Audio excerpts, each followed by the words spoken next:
Welcome to Greater Good Radio Hawaii, where we develop tomorrow's leaders by bringing you up close and personal with today's top business people. Greater Good Radio Hawaii is dedicated to the promotion and implementation of social entrepreneurship. I'm your host, Evan Leong. Today's guest is Chris Lee, executive producer of the movie Superman Returns. Mr. Lee is the former president of production at Tristar Pictures and Columbia Pictures, which produced Academy Award-winning films Jerry Maguire, Philadelphia, and As Good as It Gets. In 2002, Chris founded the University of Hawaii Academy for Creative Media, which is the first film school at the University of Hawaii. Please welcome to Greater Good Radio, Chris Lee.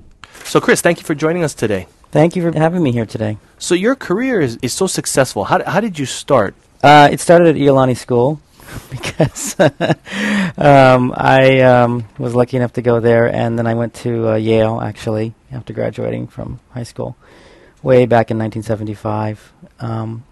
I always had an interest in the entertainment industry.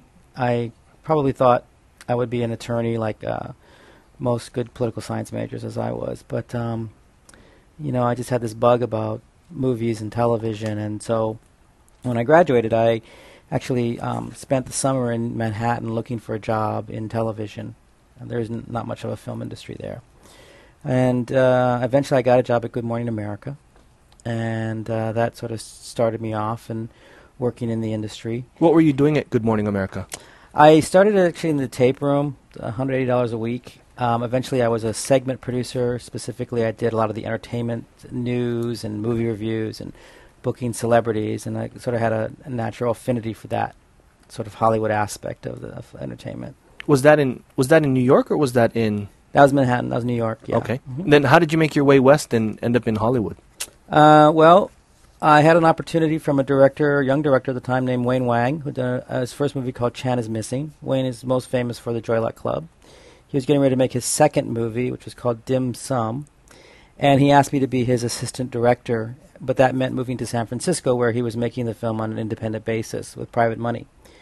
I had always been interested in film, and so I just basically took the leap and said, all right, I'm going to relocate and see what it means to actually make a movie. So what does an assistant director actually do? Well, that was a good question. I didn't really know at the time, and I actually admitted that to Wayne. I said, Wayne, I know what an AD does in television, but I really don't know what you do when you're on film sets. And he said, well, I've never had one either, so why don't you come out and we'll figure it out together. So I don't know if I was the best AD, but I did learn an awful lot. I also worked as the assistant editor on the picture. Did many functions over the next 2.5 years because it took us a long time to make that movie. Okay, and then what was the next step after that then? Well, one of the things that when you get these jobs is you realize maybe it's not what you wanted to do. And I discovered I didn't want to be an AD and I didn't want to do editing. And, that's sort of like the production process and the post-production process. So the only thing left was the development process, which is everything that comes before film starts to roll in the camera or tape starts to roll in the camera. And so I decided to set my sights on Hollywood itself, and there are just a few entry points into the system in Hollywood. One of them is being an assistant, another is being an intern. One of them is being a script reader, a script analyst, and basically it's exactly what it sounds like. Is you are given these screenplays by the studios to read, and you do an analysis of them. It's generally a couple pages long, a synopsis, and then a critique. And since 99.9% of the scripts aren't very good, it's how do you say this is not very good 99% of the time? Occasionally, though, you do find a real gem, and that's your job, is to sort of be the first gate of entry point for the studios, which receive, even just from agents alone, 1,000 screenplays a month, as well as books. And so how many were you going through every month yourself? Well, curiously enough, I got this job as a freelance script reader for Tristar Pictures. And that meant I was either doing 1 or 2 a night or a book. And I would think it was about $35 a piece because I was an independent contractor for them. And after a couple of weeks of doing this, my boss, who had a full-time job, the assistant story editor at the company, was promoted because his boss was promoted. And for whatever reasons, they liked my work enough to say, would you like to have the assistant story editor job? So this gave me my first opportunity to have an office to work for a company in Hollywood, and Tristar became my home for the next 13 or so years. How long was that when you started as the script reader, and then you ended up at that next position? Well, that was the kind of bizarre thing about it. I was a script reader for maybe 2 weeks, and I'd never been a script reader before. And I don't know what it is that they saw in my ability to analyze material. I think it might have also been my interpersonal skills with the other readers, because basically at that level, you're wrangling all the other readers. You're assigning the scripts out to the various people that read scripts and books for the studio, and then when they come back, particularly when they like something, you're sort of the next level. You've got to take a look at it and give it kind of a second read and see if they're really right. And the reason that you do that is because the onslaught of material that comes in from Hollywood writers to the studios is so overwhelming that you wouldn't have time to, as an executive who's working on an actual movie or developing scripts that the studio actually owns, you wouldn't have time to read everything. You're listening to Greater Good Radio Hawaii, and today's guest is Chris Lee, currently also producing the film Superman Returns. Chris is the founder of the University of Hawaii Academy for Creative Media. Please visit us online at greatergoodradio.com. So before the break, we were talking about script reading. And, what is it that makes a good script? I mean, do you have a mental checklist in your head that you go, these are the 5 things needed, or... Actually, it breaks down to about 5 things, and then we do little boxes on the analysis that have to do with dialogue, character, structure, concept of the movie itself, sort of the issues about pacing, and then there's a consideration of budget too sometimes. But what you're looking for is something fresh, and what you're always keeping in mind is that even if you buy that script today, most likely it's not going to get made for years. It's very rare for a picture to come along or a script to come along that goes immediately into production. I mean, one of the few that I remember was My Best Friend's Wedding, which went from a script purchase to a movie in less than 2 years. If you think about the fact that it's about 18 months just for the production of a movie, and then you think about all the time that's spent just trying to get the script right. So that was an unusual experience. I think a more likely experience is something like Legends of the Fall, which I think was in development for 10 years before it was... actually got made, and so, it's the challenge is trying to figure out what the audience is going to want to see a few years from now, and you can't be behind the curve. You can't be the last body switching movie to come out.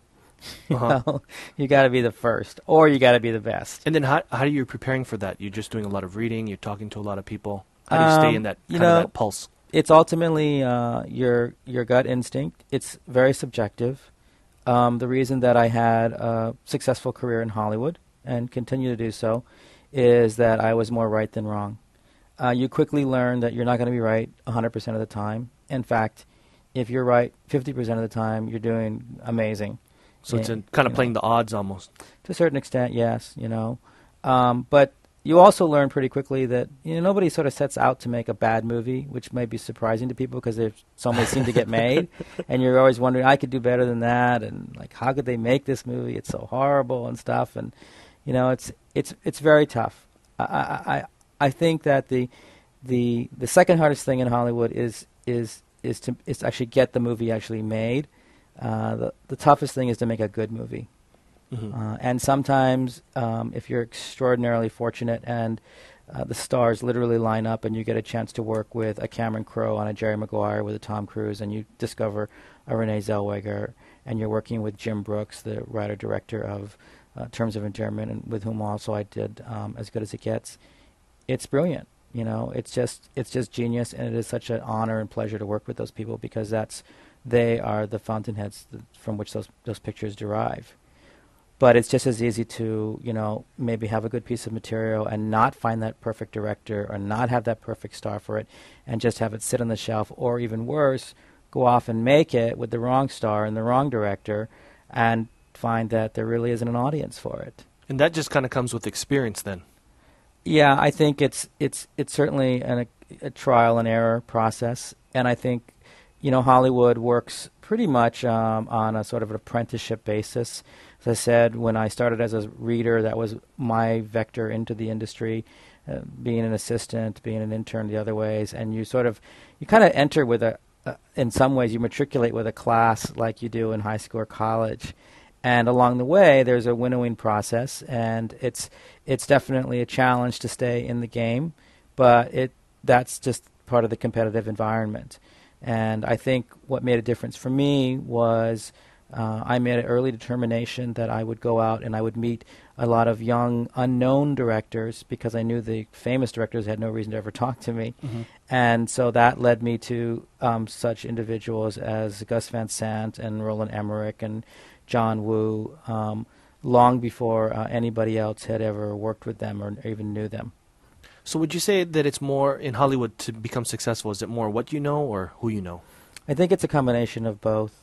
For me, coming in from Hawaii, I basically used every route I could to get myself in the door, and that meant contacting people who had some vague relationship to somebody I might have some vague relationship to, and if I was lucky enough that they said yes and come in, we'll do an interview, that's how I got a job.